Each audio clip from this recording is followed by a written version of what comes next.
Good morning. Today is 20 March the year 2007. I'm Dr. Dave Thompson, a volunteer at the Palm Springs Air Museum here in California. Part of our mission is to record and preserve the history of our country's military conflicts, especially World War II. As part of the Veterans History Project of the Library of Congress in Washington, D.C., we conduct interviews of veterans and civilians who participated in those conflicts.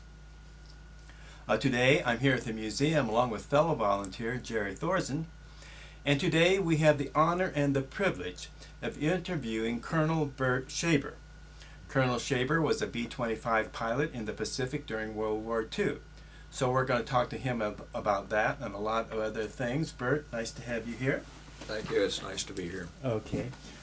Bert, first of all, would you state and spell your full name for us, please? My name is Bert, B-E-R-T, Shaber, S-H-A-B-E-R, and I'm a junior. Oh, okay.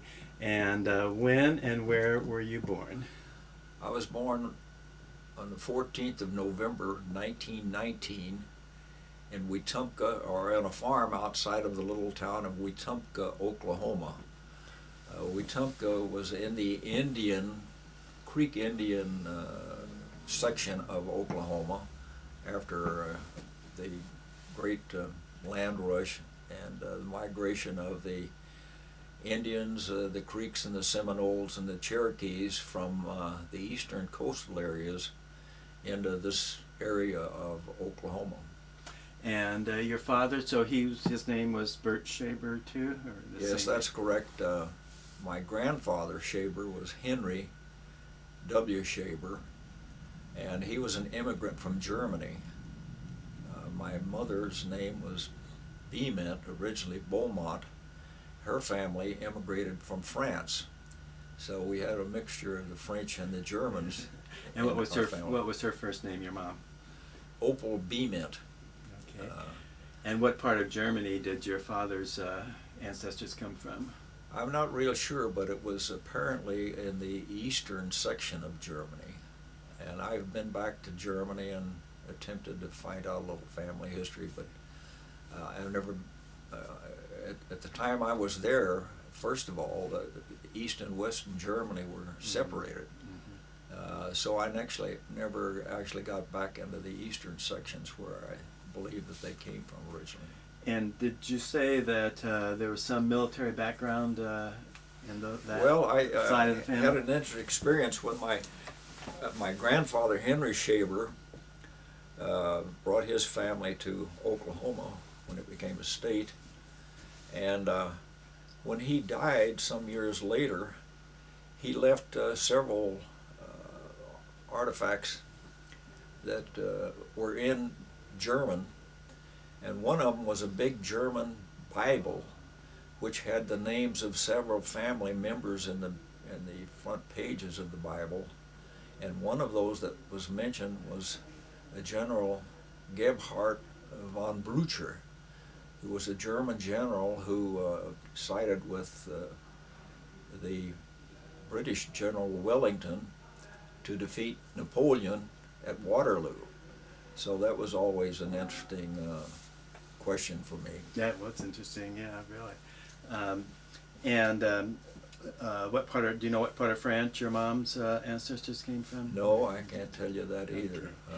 And so your grandfather came to Oklahoma from where did he come from? From Germany? He came from Germany first down into the area of northern Texas to a little place called Medill and Tishomingo, the Indian name.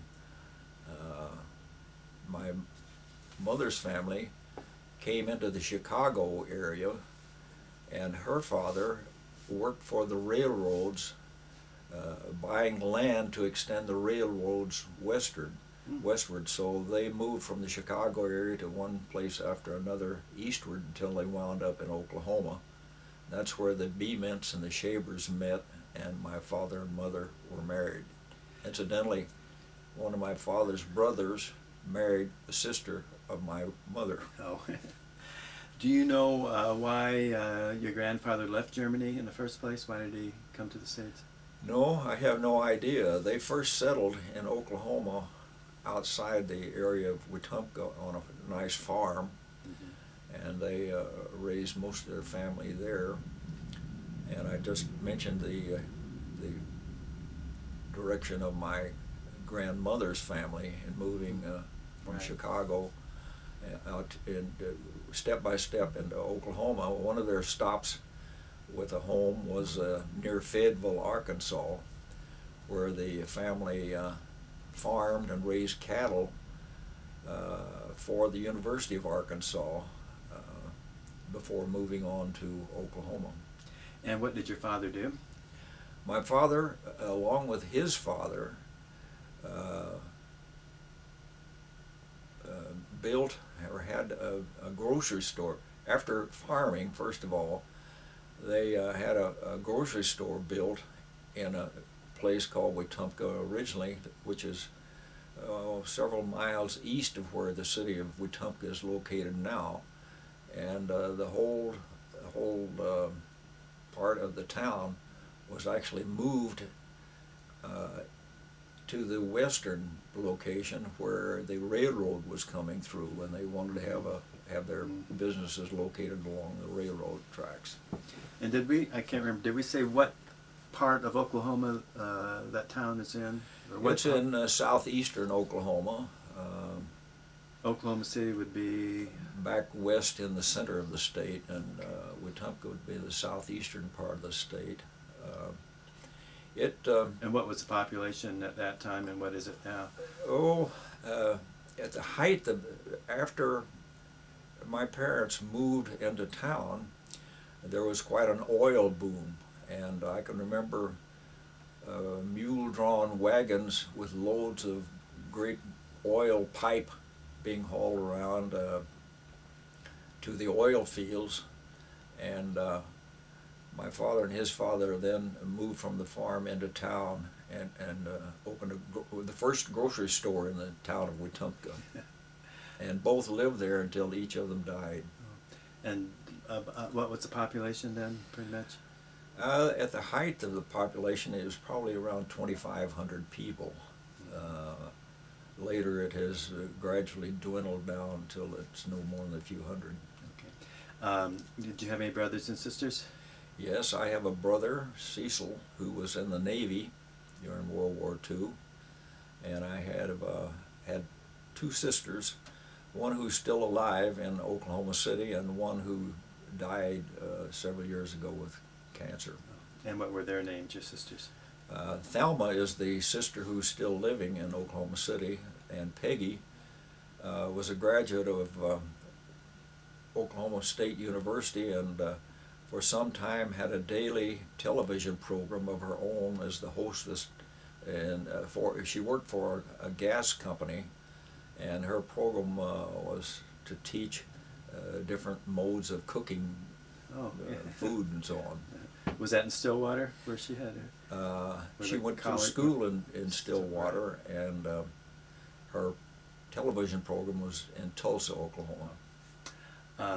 Now, you grew up during the Depression, I think. What was that like for you and your family?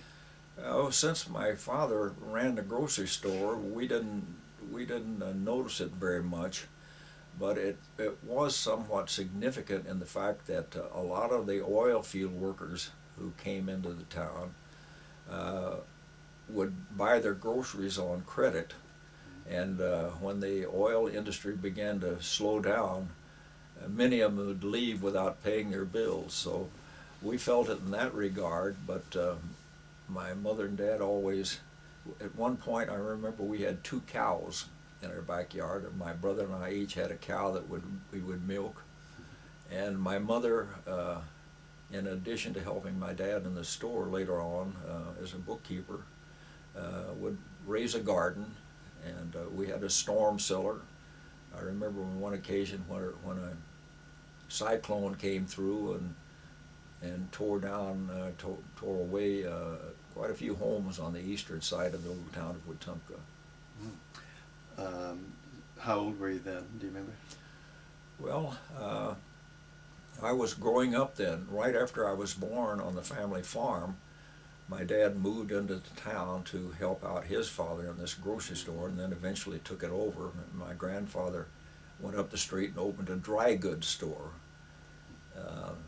So one of the thrilling things that I did as a kid was to watch the local headquarters company of the 45th Oklahoma Division of the National Guard with their rifles on their shoulders marching up and down the streets to practice their marching. And they had their heavy woolen uniforms with leggings wrapped around and a 30 caliber machine gun on their shoulders, which was exciting for me.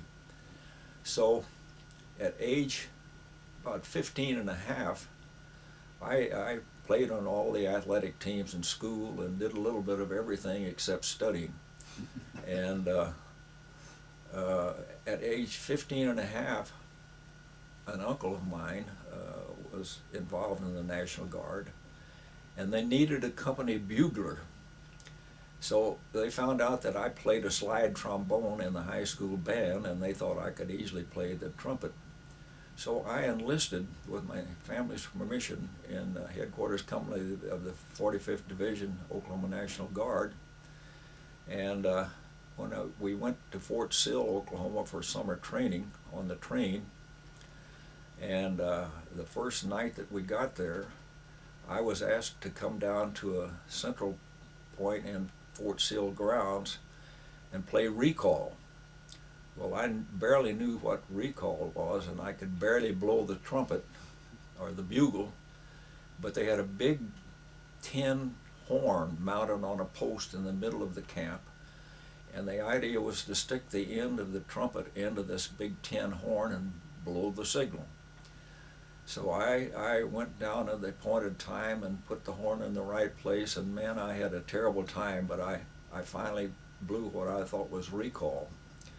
Well, I was never asked to go back and blow any more signals, but my next assignment was to be the office orderly of the commanding general, W.S. Keyes, who lived in the Oklahoma City area and who brought his Packard automobile and his son, about 12 years old, to camp with him. And my job was to sit in the front of the tent and find out who wanted to see the general, and either I'd check with the general, of course, and always let him in or tell him to come later, whatever. But on one occasion, I took the Packard and the general's son to the evening movie, and I'll never forget that we barely gotten seated into the movie, and a terrible stench came out over the audience.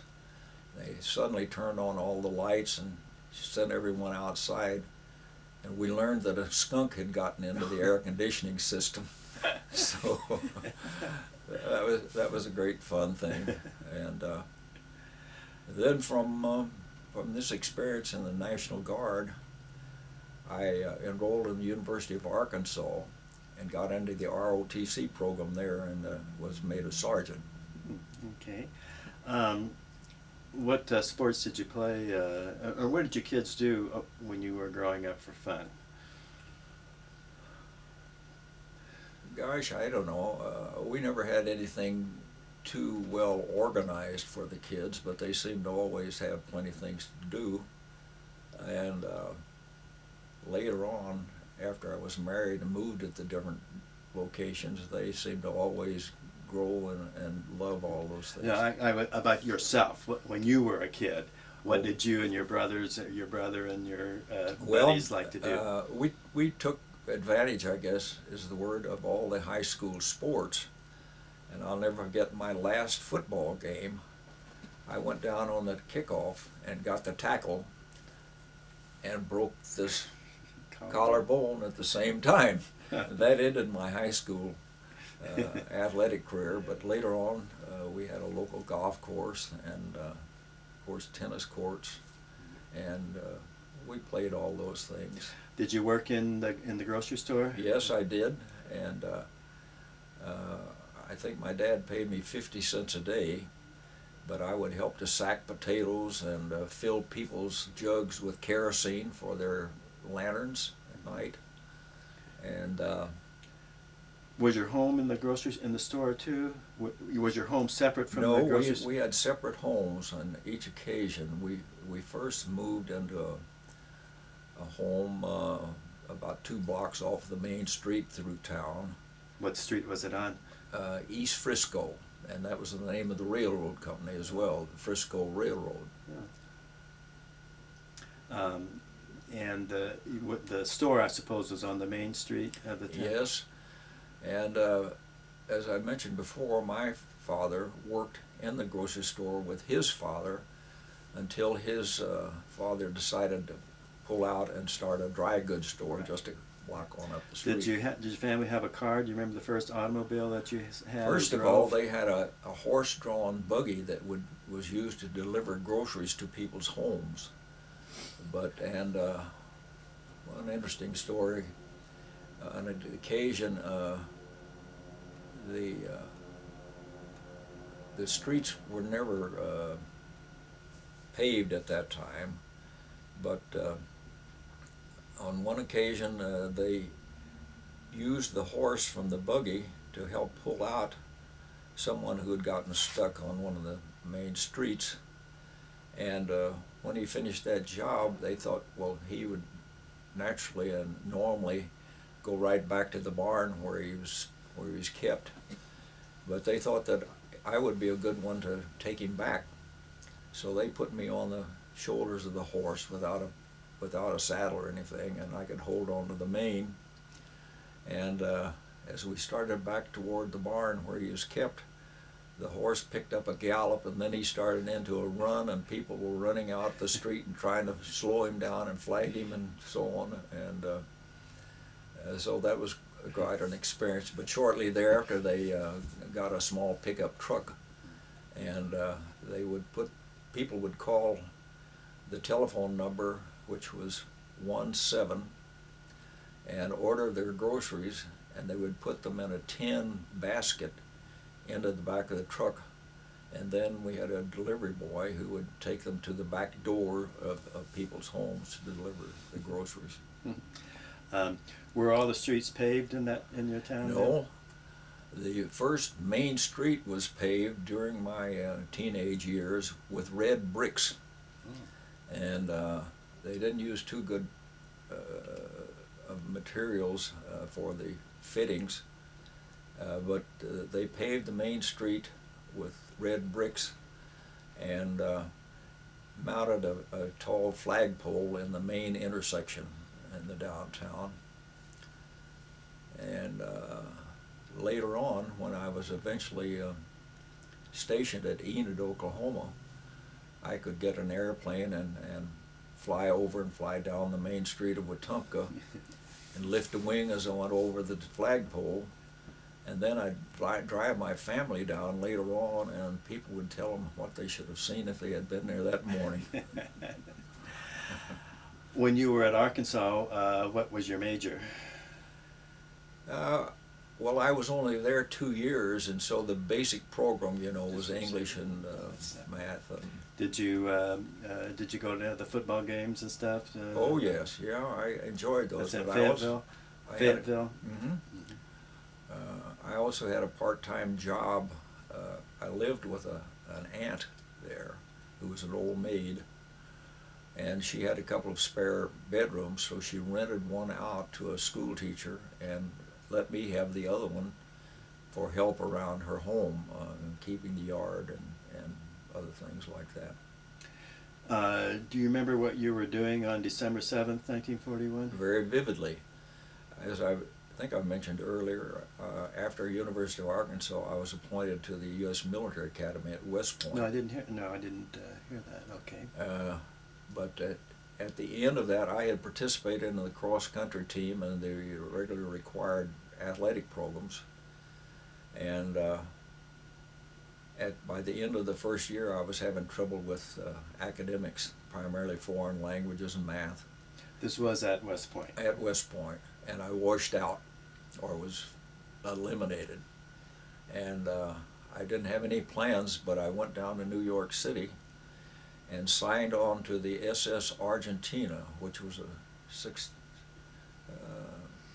600 and something feet long passenger ship, nice ship, as an assistant purser. I first went on and was considering a job as a bellboy, and then they found out that I could read and so on, and made me an assistant purser.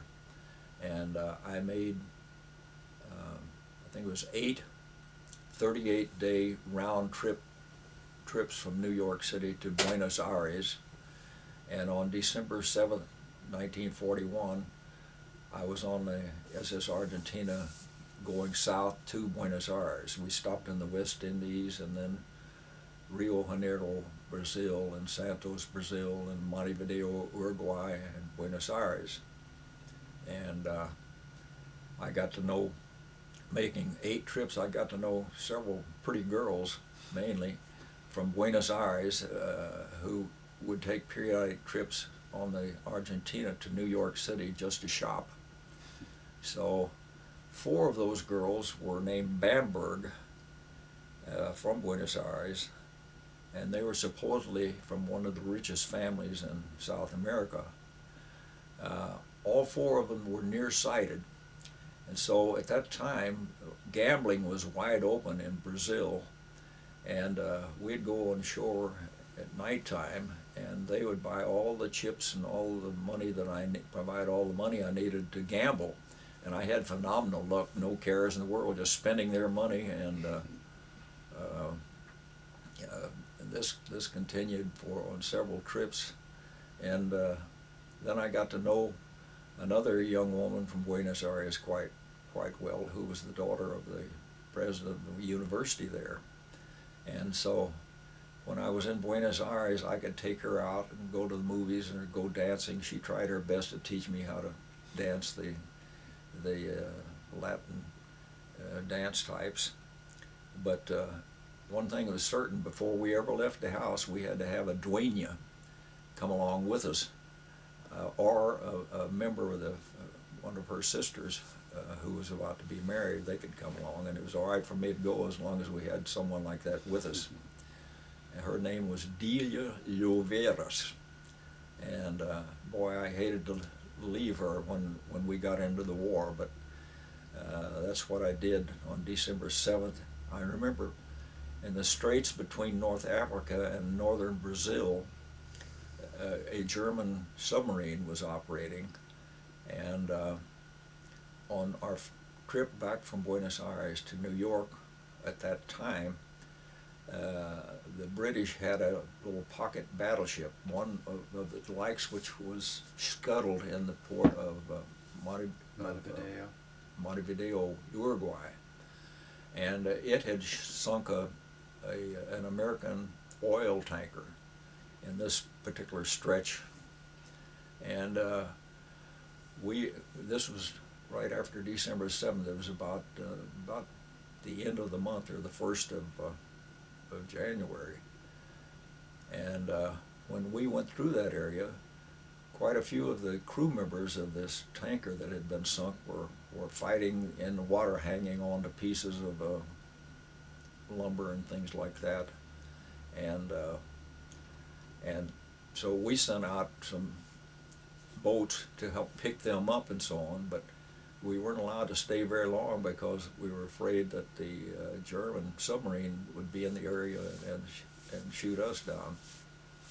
But anyhow, we stopped there and came on into New York City. And at that point, I tried to, well, first of all, the Navy took our ship for transport duty, and I tried to sign on to another ship, but it didn't work out. So then I thought, I don't want to be what's the word, taken into the Army. Drafted. So I went down and signed into the Aviation Cadet Pilot Training Program.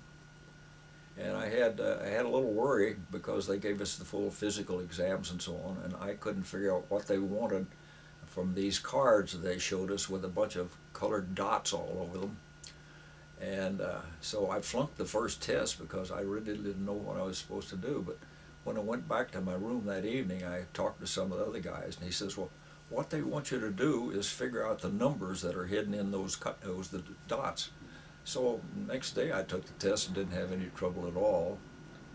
And shortly thereafter I was sent to pre-flight training at Maxwell Field, Alabama. Had you been interested in aviation prior to this? Only in a general way. When I was growing up, once in a while they would have some sort of a little airplane land at the local flying field, and I thought it was great fun to go there and take a flight in those. They would just circle around the town for a little bit. So you had been up in planes before Yeah. then? Uh, So what was it like at Maxwell? well, at Maxwell, I was amazed when I was originally picked to be first captain of my flying class of 43B. Was that because of your ROTC background I and presume stuff? so. But anyhow, I was the wheel. And I had a staff, and our main function was to march and to learn about the rifles and this sort of thing. And this continued, I guess, for about 3 months. And I guess I had, I don't know, somewhere between 2,000 and 4,000 cadets under my, quote, command. And of course, we'd have these big parades, and I would stand out front with my saber and salute the cadets as they marched by and so on. And I remember at the end of our program there, we had a big ball, big dance, and I was expected to take the daughter of the mayor of Montgomery, Alabama, to the dance. So she wasn't the prettiest girl I'd ever been with, but but anyhow, it was an interesting experience. And one of the things I remember was that when we went in and out of the dance floor, we had about 6 or 8 cadets making an archway with their swords drawn, you know, and we had to march through that, and everybody wanted to take her picture, and so that was quite an experience. And where did you go from Maxwell then? From Maxwell, I went to Helena, Arkansas, right on the Mississippi River, and we flew the PT-17 airplanes there, and as soon as I soloed, I thought, man, this is great fun. We could fly along the banks of the Mississippi River, and I'll never forget one occasion in which there was some artist who had his tripod set up on the banks of the river painting his picture, and I thought it was great fun to buzz him and have him flatten on the ground with his tripod. From Maxwell and Helena, then I came back to Gunter Field, Alabama, where we were mixed with a group of British pilot trainees, and we had quite a busy program there, and the British only had their heavy woolen uniforms, and it got hot as the dickens, but they would have a shift from one planned program to another, and we were expected to run into our barracks and take a quick shower and come back out in the next required uniform and so on. But the poor British didn't have more than one uniform, so they smelled like the dickens. we could hardly keep up with them. I meant to ask you too, when you found out that we were into the war, did that come a shock, or were you up on current events? Could you see war coming? Yes, I did, because at that time I worked in the purser's office, and we had the only facilities on the ship for storing people's jewelry and their money and so on. We also had a lot of money salesmen who made trips to South America, and they had sheets of their sample monies and so on. And we found out that a lot of those refugees from Germany and France and so on were coming to South America to get away from all the war. And they would bring all their valuables to the purser's office to put in for safekeeping. And on one of those trips from New York City to Buenos Aires. Bing Crosby was one of our special passengers, and he first booked on in a regular first class suite, but after we got out of port in New York, why, I was able to move him right up to a special suite right outside the office where the purser's office was. And we got to be great friends because along with him was the sister-in-law of the lady in the ranch in Buenos Aires from which he was going to buy these racehorses. And so since she was my age, wherever we stopped in port and so on, well, Bing and I used to play deck tennis out on the deck, and we'd go into his stateroom in the evenings and have a drink, and he would put on records and play and sing duets with himself. Really? And when we were in Rio, he would always have a crowd of people around him and so on, but he would get an open air car, and we would drive up to Sugarloaf Mountain and to other points where the people would crowd around him and so on. But when we got into Buenos Aires, he and my girlfriend left the ship right away to go out to the ranch. And about the second night we were there, they called me and asked me if I didn't want to come out and join them. And I thought, well, sure, this would be great. So I hailed a taxi and went towards the ranch. And on the way, we got lost because the driver and my directions weren't hitting, and I got there a little late.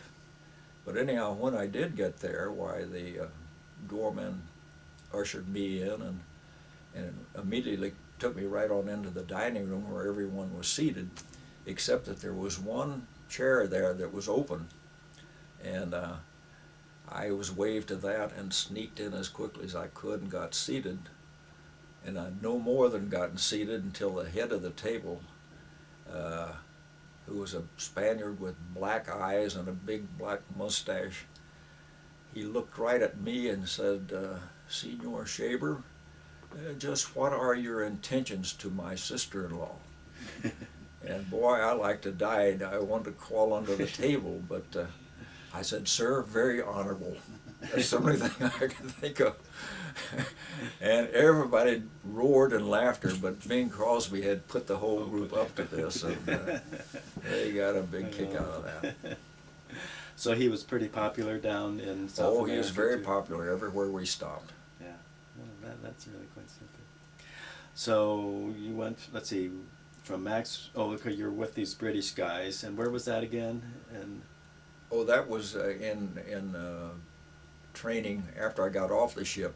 right, and I know, yeah. At Gunterfield, Alabama. Gunterfield, yeah. And so where did you go from there, from Gunterfield then? For there I went down to Valdosta, Georgia for advanced training, and everything up until that point had been in single engine airplane, but when I got to Valdosta, the training was in AT-10 twin engine trainers, and that was a great place to be too, with all the southern hospitality. They had natural swimming pools in the yards, and all the trees with moss hanging off the limbs, and very cordial to the airmen at Valdosta Field. At this point, were you hoping to be a fighter pilot, or did you care? Or? No, I wasn't given a choice. But from that assignment, I was immediately assigned to Columbia, South Carolina for B-25 training. Let's, this might be a good time to, I'll let you take this. Let's go over and let's do the top one first. It's a little bit bigger, and then we'll go to the other one and kind of point out some of the characteristics of the B-25. Well, of course, this is the basic B-25, but my squadron's aircraft were modified, whereas in the past this has been the bombardier's compartment, but that equipment was taken out, and in its place were installed 4 50 caliber machine guns. 2 additional machine guns were mounted here on either side of the fuselage on the outside, and they were all fired by one button on the pilot's control column. The tail gunner position was usually taken out, and in addition to carrying 500-pound bombs or two 10,000-pound bombs, the airplane could carry two 1,000-pound bombs. two 1,000-pound Right. bombs. The Yep. the aircraft could carry a whole bomb bay full of small 20-pound para-fragmentation bombs, which we could drop on airplanes on the ground, and the parachutes would delay the explosion until we could get the airplanes out of the way. One or two of our aircraft also had 75 millimeter cannons mounted up here, and when we would fire those, the whole airplane would stop almost and shake and then surge ahead. And the purpose of that was for strafing planes and small Mainly ships and planes, stuff like that. We dropped bombs on ships as well. Yeah. I have some pictures of some of those I could send you, because each of our airplanes had a little camera mounted in the tail, and when we would fire our guns, that would automatically cause the camera to start shooting the objects of our fire. And this is basically when you got over to the Pacific and you were in Kinney's Air Force. That That's was true. is that the Fifth Air Fifth Air Force, Fifth Air yes, Force, Fifth right. Air Force, Right, yeah. 345th Bomb Group. Okay. But normally for, say, high or medium level, it's a medium bomber two engine, how many crew would it normally have had? Or like when you were training, what? Well, two pilots could fly. Or show me where they would be. Well, our pilot and co-pilot were here, of course, Right. and if you were in a lead flight, you would have one navigator who would sit here, and they had a navigation system that was mounted in the top of the airplane. Right. Yeah. Not very many missions at all did we carry a crew chief, because we were just down so low that there was no purpose for them. With your gun turrets removed and the kind of flying you did, you were utterly defenseless. I mean, you couldn't defend yourself. No, we from an weren't attacking defenseless aircraft. because we had those P-38s and P-51s up above us. Yeah. And every once in a while, it would really be amazing. We'd be going through an area in this direction, and suddenly we'd see Japanese airplanes coming by in the opposite direction. So you simply did not fly alone. I mean, if you were with other B-25s, half a dozen or two or three, Usually- you always had escort. Usually we'd have 9 airplanes up in our squadron formation. And you had mentioned also that I think before to me that they timed your raids at the time that you anticipated the Japanese were running low on fuel and would be going back. Is that not correct? That's right, yeah. That left us with sitting duck targets in a lot of cases. But very seldom did we have real dogfights to get out of the way of the Japanese fighters. They would usually be tied up on other business for themselves. Okay, that's good. Let's go back to now. Where was it that you were training on the B-25? Did you say? Started out the training in Columbia, South Carolina, Okay. and then we went to Hawaii. And while we were in Hawaii, I picked up a B-25 at a little airstrip called Bellows Field, and flew it over to Hickam Field, and there they modified it to put these extra machine guns on the airplane and so on. Funny part of that was that these airplanes had been sitting on the ground in storage at Bellows Field for so long. Now, where's Bellows Field? It's just down the island on Oahu, Okay. and it's still operated as a sort of a for people who just wanted to rent it space on a military people who wanted to have space there for vacations and stuff. Mm-hmm. But the funny part about picking up the airplane was that it had been sitting on the ground so long that the birds had made nests in the front of the engine nacelles. So we didn't know what we were going to find when we took them off to fly them over to Hickam. While we were there at Hickam, as I was telling someone earlier, we were able to check out little Piper Cub airplanes and fly our navigator around the area. And we also had the fun experience of being invited by a rich lady named Doris Duke to visit her home just around the island from Diamond Head Mountain. And she had one private swimming pool up near her mansion, and she also had great boulders made down into the edge of the ocean down below and forming a separate ocean pool down there, and she invited us to come and use those anytime we wanted while we were waiting for our airplanes to be fixed. And how did you get over to Hawaii? We flew my island by my island. I was flying as co-pilot at that time on a B-25? In the B-25, named Wiley Williams from northern Texas.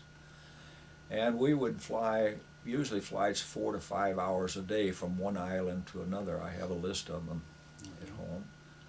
And there was nothing really unusual about that. We landed in Brisbane, Australia, and then were sent up to Townsville, Australia, and Charters Towers, where we received some training and a lot of fun renting horses from the Australians there, and one of my fun experience was buying a beautiful big opal from one of the miners in that area.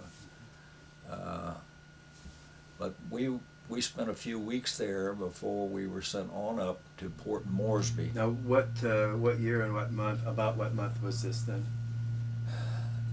Let's see. I graduated from pilot training in 43B of February, and this would have been in the middle of February of 1943. And when we got up to Port Moresby, we had big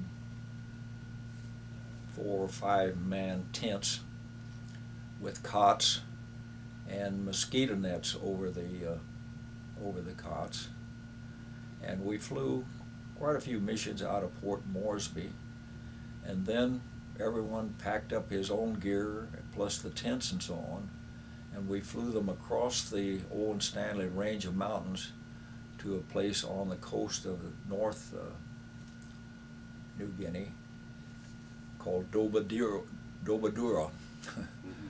And from there we flew more missions to islands around that part of the South Pacific. And what were the missions? What did they entail? Well, primarily encampment areas that the Japanese had, and some ships. I remember most all of them were as low as we could fly, because we'd try to stay down until we came right into the targets to stay out of the Japanese radar. On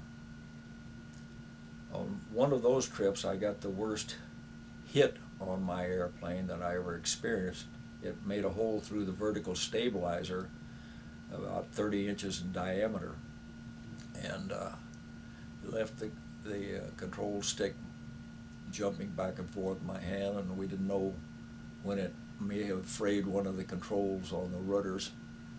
And so we landed as soon as we could. This was over a city called Kavieng, the island. I never found it later, but so we made a forced landing down on Bougainville, where our Marines had just taken a base, and got our flight from one of our friends on into our base, and then had this airplane flown back to meet us later on after it had been maintained or repaired. Was that ground fire that hit you think? Yes, yeah, it had to be, because there were no Japanese airplanes around there, and I've forgotten exactly what our target was there, but yeah. We just, when they said prepare to drop bombs, we got ready and opened the bomb bays and let them go. What was it like going into harm's way the first time for you? I was a co-pilot, and so I was just observing everything. And one of my first few missions I'll never forget, because a B-24, which was a big 4-engine bomber, was flying up above, and a Japanese fighter shot it down, and it was spinning all the way down. We could see it until it crashed, and that made quite an impression. Did you have? Did you still correspond with that girl in Buenos Aires while you were overseas? No, I never did. Many years later, I visited Argentina with a granddaughter of mine who was an exchange student down there, and I found the number in the telephone directory, but I never had the heart or the. The Spanish get pretty protective of their ladies sometimes, Yeah. and I didn't want to go in after 30 or something years and say, "Do you remember me?" And you didn't have any other attachments while you were overseas then? Or girls, No, anybody that I you had wrote to or girlfriends anything? I had 3 leaves or vacations down into Australia while I was there, and I maintained a friendship with an Australian girl who were very nice to all of them were very nice to American troops. Now you said your brother went into the Navy. What did he do in the Navy? He was a safety engineer on the SS, a small destroyer. In the Atlantic or the Pacific? What was it? In the Pacific. Pacific. I'm sorry, I can't tell you much more about his experience. Okay, so how long were you in New Guinea then? A little over a year, and Was there still fighting going in the interior of New Guinea while you were there, or had no, been secured the by war that time? was gradually pushed northward into the Philippines, but I came back home just before that. My last base was in Hollandia, Dutch New Guinea. And what squadron were you in? The 499th. 495. Okay, of the 5th Air Force. Did you take any casualties? Did you lose any planes? Yes, in the beginning particularly, we could pretty well count on losing about 1 plane out of every 9.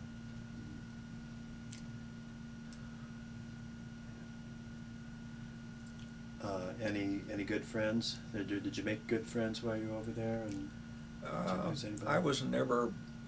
I flew with a lot of the different old timers there, but no, I was never too close with any of them.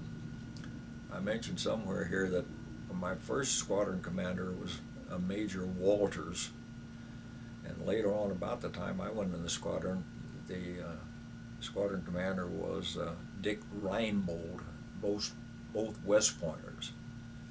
We had 2 or 3 other West Pointers in the squadron, but they were more concerned with protocols and so on, and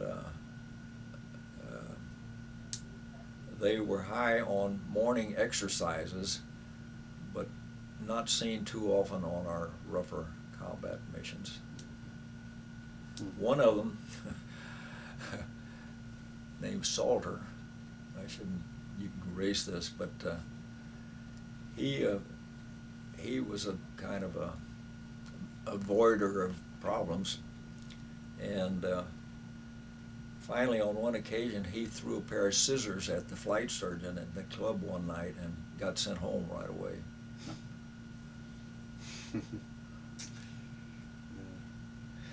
But how was, now we're talking earlier, usually you didn't fly with this, usually didn't fly with the same crew? No, not very often at all. Well, sometimes it would just come up that we. How was morale for the your squadron overall in general? Oh, I would say it was very good. We didn't know anything else, you know. We knew what we had to do, and we enjoyed doing a good job, and we thought we were effective. one of these unusual occurrences involved a night run that we made from late in the evening to go out and intercept Japanese barges which were going to their bases to supply them with foods and stuff. And when we came back to our squadron, everything was blacked out because it seemed like almost once every night a Japanese fighter would fly over our area, just buzz it to let them know that they knew where we were. But when we came in, there was a big party going in the officers' club, and we never knew anything about it, but we had everything blacked out. And I remember the flight surgeon had brought a group of nurses to the club, and by the time we got in from this barge sweep, the party was going pretty well. But one of these little nurses took an interest in me. There were about as many of them as there were us at the club at that time. But anyhow, she was interested in our sleeping arrangements and how we used our mosquito nets to put over our cots to keep from getting eaten up. So I told her, well, come on, I'll show you how we do it. And I took her down to my tent, and we chatted for a little while, and she was very interested in this, and the air mattress. We didn't have enough air mattresses to go around to everyone. It was when somebody got shot down while we would draw cards to see who got the air mattress. But anyhow, the girl was very nice, and she said, you know, I want to make sure that the ambulances don't leave me behind here. I said, oh, no problem. I said, I'll run down and have one of my friends let us know when the ambulances get ready to leave. So I started heading for this little light shining out the door of the officers' club, and I'd forgotten that along the way there was a dugout made with a palm tree log across the end of it. And man, I hit that at full speed and skidded over that log and bloodied my mouth and got sand and blood all over my front. When I got on down to the officers' club, they thought a Japanese had gotten me, because somewhere along that entry into that area, one of the guys had put his a hammock outside the tent on a couple of palm trees, and they found him the next morning with his head cut off. So they thought that I had been attacked, and they wanted to get me to the infirmary, and I said, no, I'm all right, I'll be all right. But they tried to swab me off and took me to the infirmary, and of course by the time I got back, well, the party had dissipated and my growl was gone, and I never never got to live that one out. No. And you were mentioning that you had air cover when you with P-38s and P-47s. P-38s, P-47s, and P-51s. And Jerry had mentioned that his brother was a P-38 pilot and did a lot of strafing, kind of like Yes. like Bert did. Yeah, of course, the P-38s had the 450 calibers nose mounted plus the 20 millimeter cannon. You had a heck of a lot more power than the firepower than the P-38s. You just didn't have quite the maneuverability. No. But you did have the advantage, like the P-38, of going straight at your target, as opposed to being, having to fire from angles and therefore have your bullets converge. So you just named them. You were just a great gun platform. Yeah. Very effective, I'm sure. The B-25, pretty noisy plane. Yeah. See, Yeah, that's what I have heard. Yeah, it was. What were they? R-2800 Pratt & Whitney engines, I believe is right. Yeah.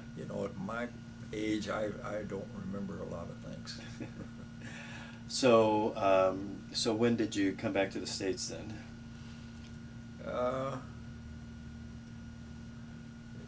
It would have been the latter part of 1944, and as I mentioned, I went with malaria. I went into the hospital down in Santa Monica, California, and then when I started recovering, I was sent to for rest and recuperation at the hospital. No, what's the name? I can't say at the moment. I just said I couldn't remember. Out at Spokane, an ex-military base, which is still open today, but Fairchild? Fairchild. Right. No, Fairchild is the air base. Right. But oh, for gosh sakes, give me 2 minutes and I'll think that's of right. it. Yeah. Oh, that's right. Okay, because we had talked about that earlier, and that's where you met your wife. Yeah, then? that's right. That's where I met my wife, on a North Wall Spokane City bus. And what was her name? Gloria Johnson.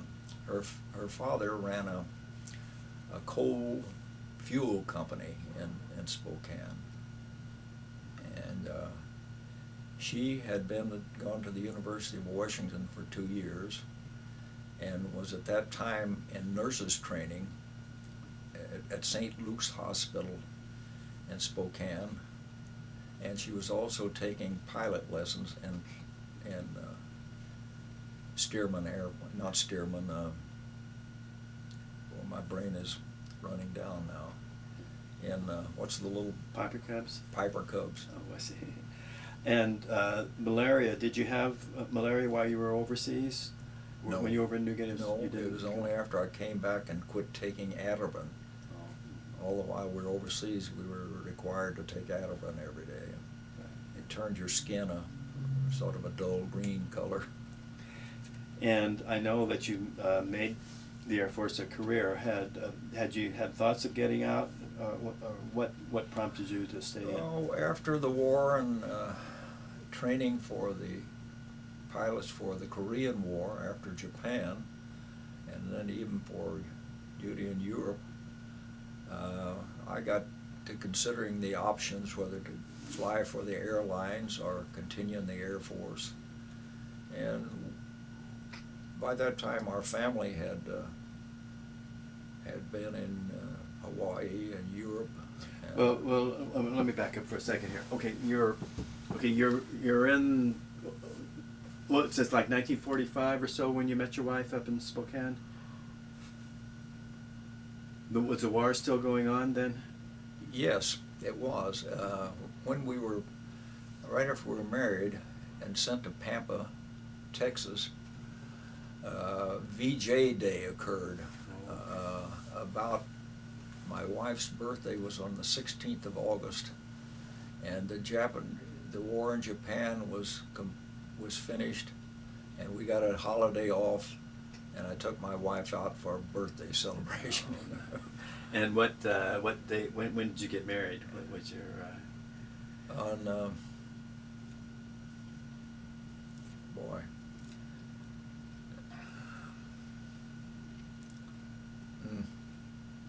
Gosh, I've got it written someplace. That's right. But it was like in 1945. Yeah. Probably, yeah. Okay. So. Or early 46. Uh-huh. I remember I had been reassigned to Pampa, Texas, but I had gotten her father's permission to marry her and went back to Spokane, and were married on the 22nd of April, 1946. Okay. But you had an opportunity at that time, I would think, to get out of the Air Force had you wanted to after the war. Yes, I considered taking a job with the airlines, and actually interviewed one or two places, but I just discussed it with my family and so on, and we'd had such good assignments and medical care and all of that, that we decided that it would be just good to stay in the Air Force. Yeah. And so from Texas, where did you go then in the Air Force? So let's see, from Pampa, Texas, after VJ Day, they closed the base at Pampa, Texas, and sent me to Enid, Oklahoma, as a B-25 instructor. Then, when I finished the course program at Enid, I was sent down to Randolph Field, Texas, to help start a pilot instructor school. We taught cadets, first of all, in AT-6 airplanes, and then the government decided that we were about ready to go to war with Korea, so at Randolph Field, 5 of us were chosen to start this pilot instructor school. And the idea was to develop instructors who would open and operate 9 civilian contract pilot training programs. And these people that we trained were going to be the instructors at these civilian schools. So I did that. I need to take a pause. I got to change tape here right now. Sure. Want a little more, another sip of water? Yeah, getting pretty verbose here. Oh, you're doing great, yeah. Jerry, I've got to go do some things before we leave. Would you mind taking over here? Not at all. And he has a quite interesting Air Force career, so we can just let him kind of maybe just go through that for us. Great.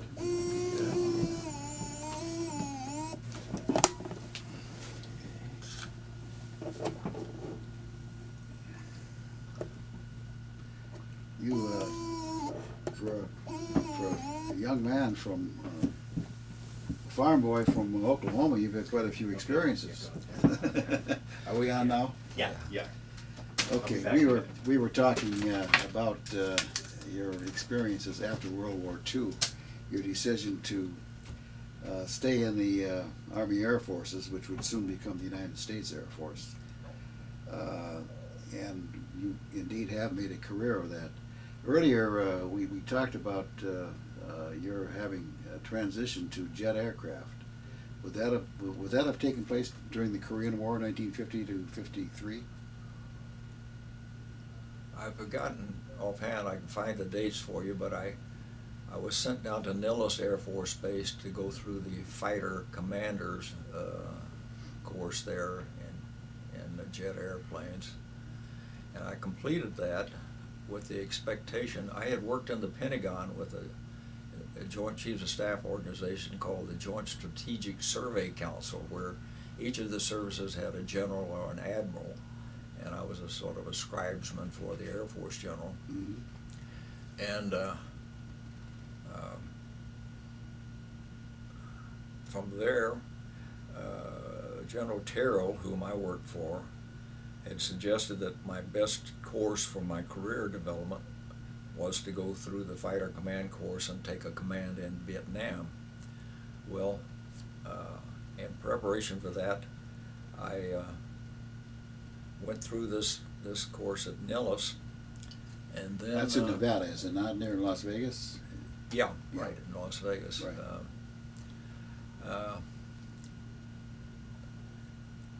Let's see, I know one of the experiences I had after that was going after working one hard weekend in the Pentagon. I went out to the Andrews Air Base near Washington D.C. and checked out a jet airplane and went up to 30,000 feet and suddenly realized I was getting sick. And I looked down and found out my oxygen hose had come disconnected. So I snapped that back together real quickly and came back home as fast as I could. But from that experience and the time in the Pentagon, I'd gotten to know General Earl Wheeler very little, and he was assigned to go to Europe, to Paris, to command U.S. forces in Europe.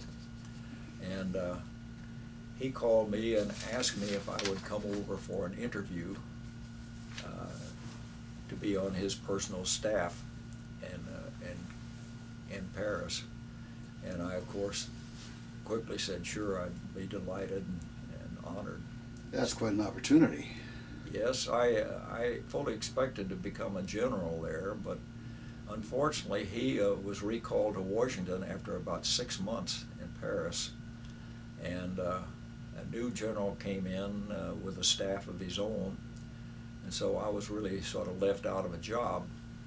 I stayed on there in a little joint or quadripartite group of French, British, German, and American people under a British general with the simple job of maintaining plans for air access into West Berlin, or East Berlin, since it was still separated from West Germany. Yes. So I did that for the next 6 months, and then that operation was pretty well phased out, and I went from Paris, France, to Wiesbaden, Germany, in the headquarters of the Air Forces in Europe there in Wiesbaden, Germany, and worked in the headquarters there until I completed that tour. And then I came back to Tactical Air Command headquarters at Langley Air Force Base, Virginia. And I was head of the contingency planning division of the headquarters Tactical Air Command at Langley Air Force Base. When I completed that tour, I've forgotten exactly what my options were, but anyhow, I chose to accept one to go back to Michigan State University to become head of the Department of Aerospace Studies at Michigan State.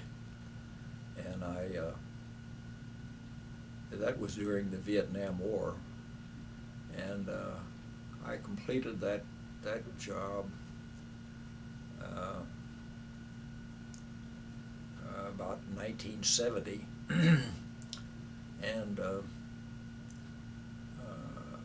decided to, I came back to Spokane when there was a World's Fair going on there. Yes. And found out that there was an interesting job running a new ski resort there called 49 Degrees North, just north of Spokane, Washington.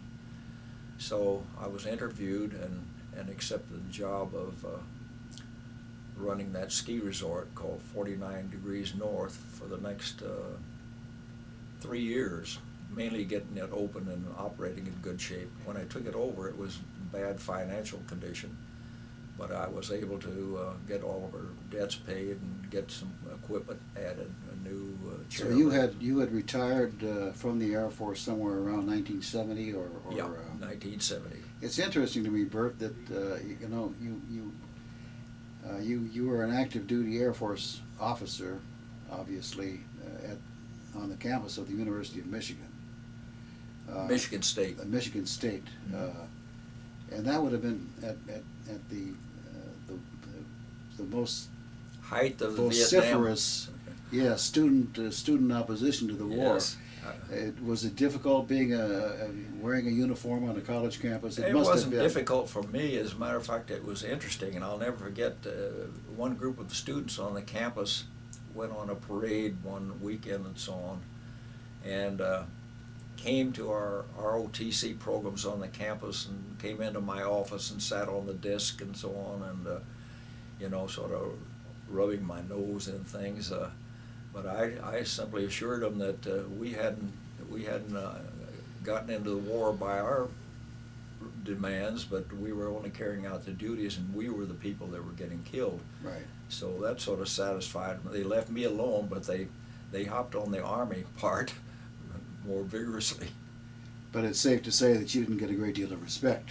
No, not from that section of the campus. But I had some of the finest students in the world, and one of them became a 4-star general. Really? In the Air Force. Really. And the valedictorian of the class first got a job as head of the Deloitte & Touche accounting firm in Tokyo, Japan. And then when the Security Exchange facility directed that these accounting firms could not actually do the records and provide financial advice, they had to leave the job in Japan, and he came back to California, and now, as far as I know, he's head of the advertising agency for the state of California wine industry. Wow. Every Christmas he sends out a Christmas letter, and at the end of the letter he recommends the best wines in the country. But I write him back and tell him that I buy my wine $2 a bottle from the $2 Chuck? Yeah. Yeah, I know it well. And he never answers back. But he goes to Australia and South America and all these places to help judge their wines and so on. You know, it occurs to me that we've jumped from the end of World War II and your marriage to your lovely wife, all the way to your retirement from the Air Force some 30 years hence. And what rank did you come out of World War II with? First lieutenant, captain, perhaps?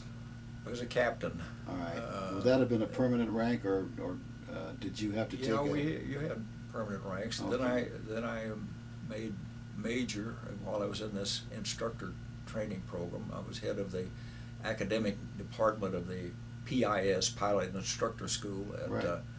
Randolph Field, Texas. But the war was still going on at that point. In Europe, it was. In Europe, yes. right? Yeah. So you actually you had done quite well. You entered the service in 1943. By 1945, you were a major, a field grade officer. That was unusual. I think it was anyway. I mean, most of the fellows came out first lieutenant, and that was about it. Some few came out captain, but major was unusual, I think. So you did quite well. I thought it was just sort of the normal process. I just never questioned that very much. But I know I did have. You may have thought it was a normal process, but I think you must have been identified as an exceptional pilot and administrator, because I think that that's quite unusual. So the next step up was lieutenant colonel. Colonel,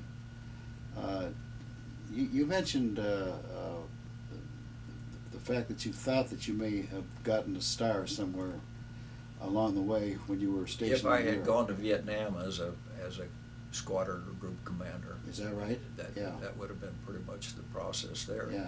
But I also expected that by being on General Wheeler's personal staff in Paris, France.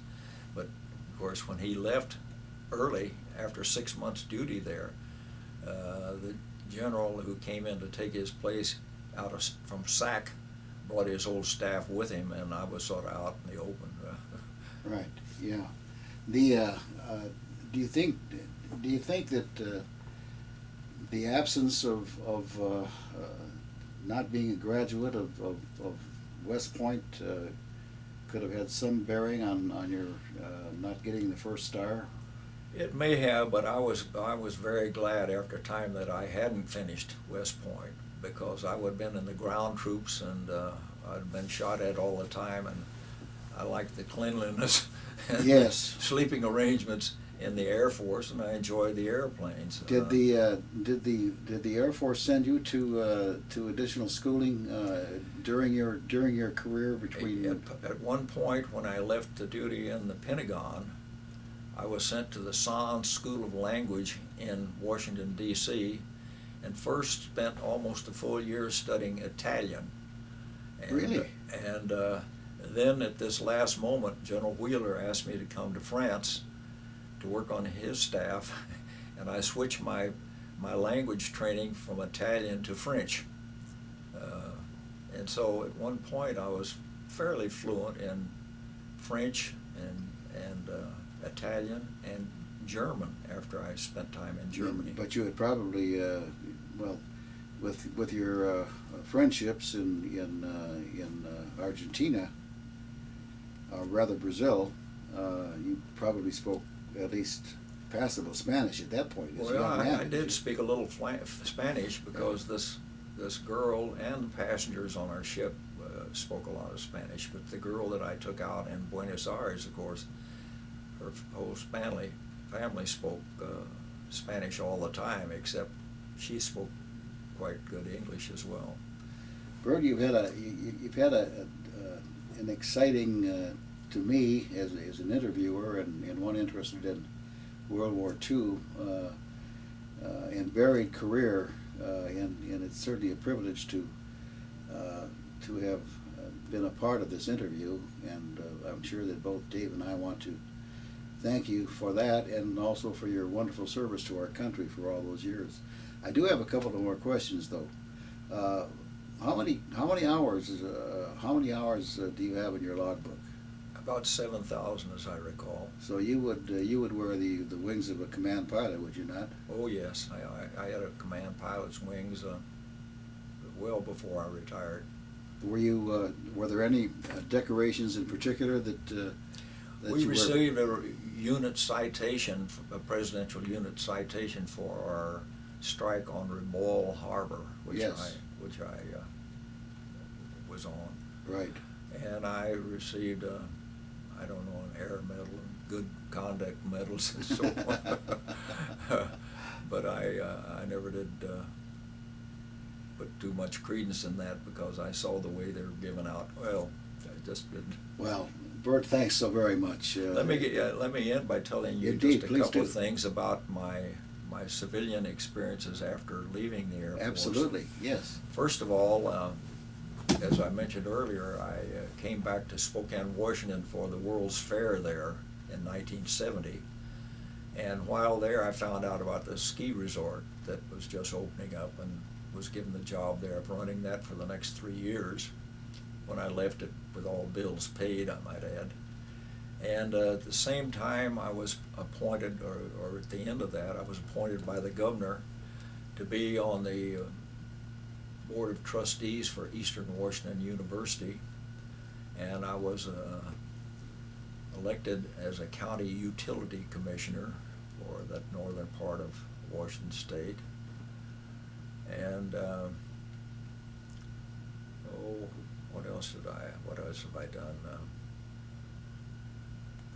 Let's see, EW and utility commissioner. Oh, and I was at one point made the chairman of the Republican Party for that area of Stevens County in Washington. And so I've kept busy. And Indeed you have. Indeed you have. Well, thanks once again, Bert, for your wonderful contribution to the defense of our country and for this interview. And we wish you the best of luck, and we hope you go down to the hangar and enjoy looking, maybe even climbing up into the B-25. Well, It that just would might be a nostalgic experience. that for would you. be a thrill. In years past, I used to wake up in the night dreaming that I was pushing the throttles forward. Well, maybe But- you'll have the opportunity yet. Thanks, Bert. Yeah, my pleasure. All through. I don't know how to turn this thing off, but let's leave it on. See if Dave is out here. Well, that was terrific. Well, I hope it's useful. I think you'll. How do you guys do it? We just want. I don't know how to turn that Oh, off. okay. Well, let me. I just want to kind of finish up with him just a little bit yeah. here too. Oh, Why don't you sure. go hop in there? So, forgot about that. That's okay. Yeah. Now, you guys talked pretty much about your Air Force career. I think so. Okay. Did you talk to him about his family, kids, and things yet? No. Okay. Well, we'll finish up with this part there then. Okay. Good. So, how many children do you have? 4, 2 boys and 2 girls. And what are their names? Randy's my oldest daughter is Susan. She lives over here in Poway, California, and her husband's an attorney there. My oldest son is Randall, and he's a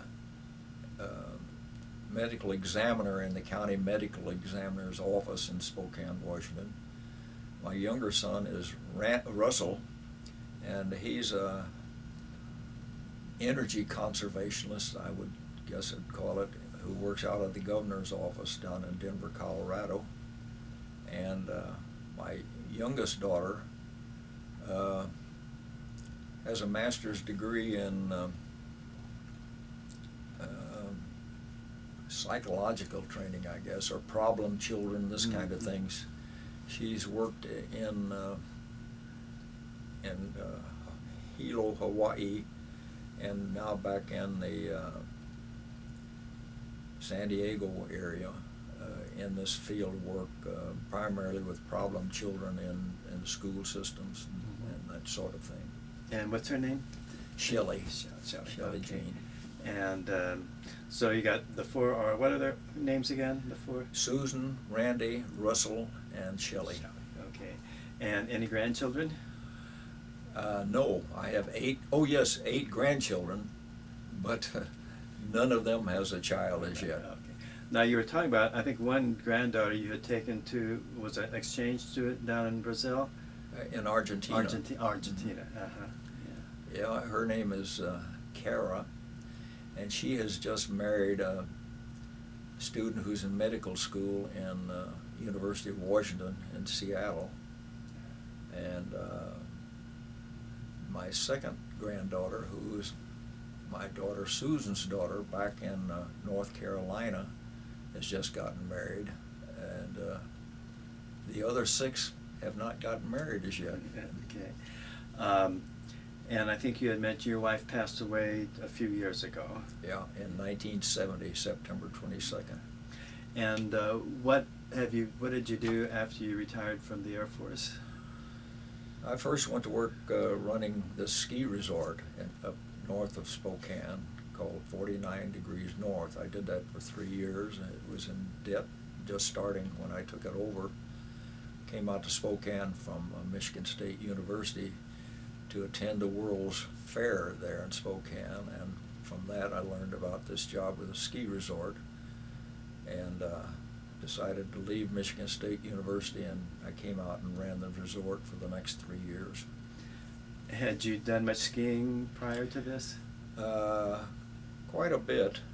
I've skied at most all of the places in Europe. As a matter of fact, while I was in Wiesbaden, Germany, I helped to start a German-American ski club, and we made it a practice. Well, we had, I've forgotten the name of the insurance company that worked with us in developing a program of ski trips almost every weekend during the ski season to ski in all the different resorts around Central Europe. Mm-hmm.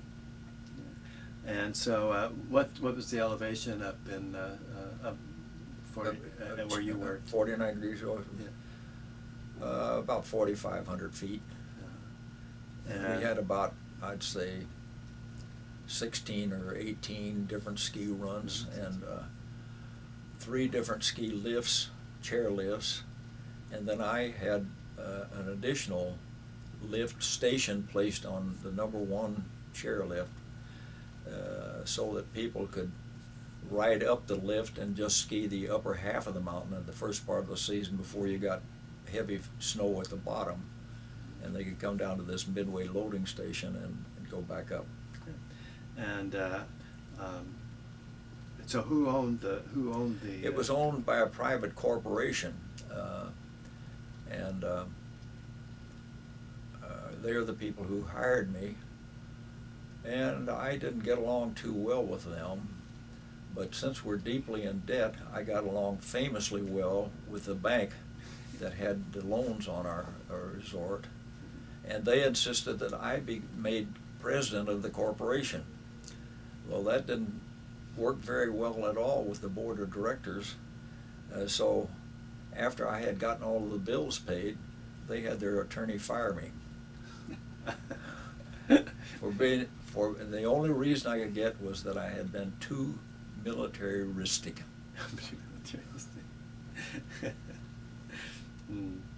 But as I mentioned earlier here, out of that and some political connections, the governor appointed me to the Board of Trustees for Eastern Washington University, and I became chairman of that board.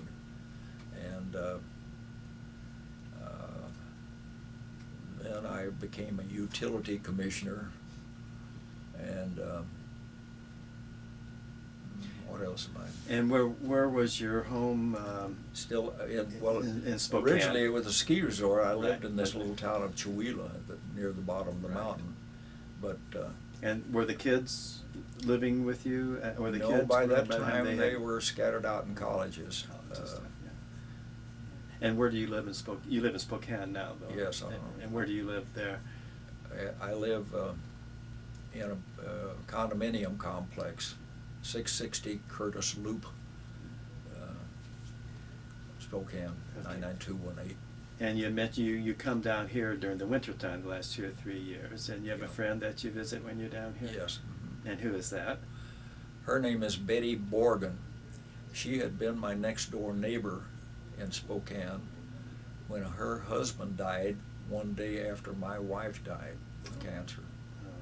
So I've just been close with her since then. Were you living in that condominium project with your? Did you and your wife live there too? Yes. So you've lived. That's where you've lived pretty much Yeah. all the time. And her stroke was a complete surprise. She had had a melanoma taken off her back, and apparently it had spread into her brain. And we got up one Sunday morning, and she had a stroke and went to the hospital, and it lasted about 6 months. And she enjoyed the military life? She and my children, I think, all sincerely enjoyed. And what do you do for, what are your interests these days? I go to the gymnasium 3 mornings a week and work out pretty regularly. And I ski when I'm in the Spokane area. And, You said you used to play tennis years ago, and you were mentioning about how you met some of the tennis players this year, I think. Yes. Tell me a little bit about that.